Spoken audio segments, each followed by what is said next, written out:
Okay, sasa gusa hii linki, na baada ya kuweza kugusa hii linki moja kwa moja itakupeleka katika sehemu ya kuweza kulogin, yani kuweza kuingia katika account yako. Baada hapo utafungua kurasa kama huu. Sehemu ya kwanza imeandikwa username.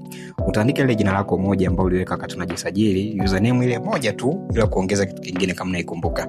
Na baada ya kuweka username, basi utakuja sehemu ya pili utaweka password. Wakati unajisajili kuna sehemu uliweka password. Kwa ile password ambayo uliweka utairudia hapo kwa makini zaidi, na baada ya kuweka password basi click hapo. So narudia kusisitiza kwamba sehemu ya username unaandika ile jina moja tu ambalo uliweka wakati unajisajili. Lakini sehemu ya password unaweka password, yani zile namba, neno la siri ambalo hii password hatakiwi kujua mtu mwingine yote ule.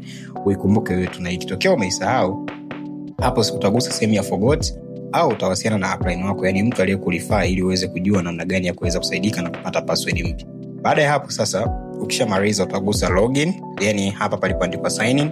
Na baada ya kugusa sehemu imeandikwa sign in nitakuletea katika ukurasa ambao utakuwa tayari umeshafunguka. Kwa hiyo cha kwanza utachotakiwa kufanya bila kupoteza wakati, utaenda katika menu moja kwa moja hapo, na ukienda katika hiyo menu kwenye 3 dots ambazo 3 lines hizo, utashuka sehemu ya chini kabisa, kuna sehemu imeandikwa featured video. So hapo kwenye featured video utatazama video ambayo itakuwa inakuelekeza namna nzuri ya kuweza kutumia account yako kwa makini zaidi.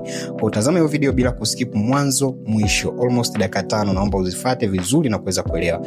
Na baada ya hapo utakuja hii sehemu nyingine ambayo utakuwa kuizingatia kwa makini kabisa, utasikiza audio kwa makini kuanzia mwanzo mwisho.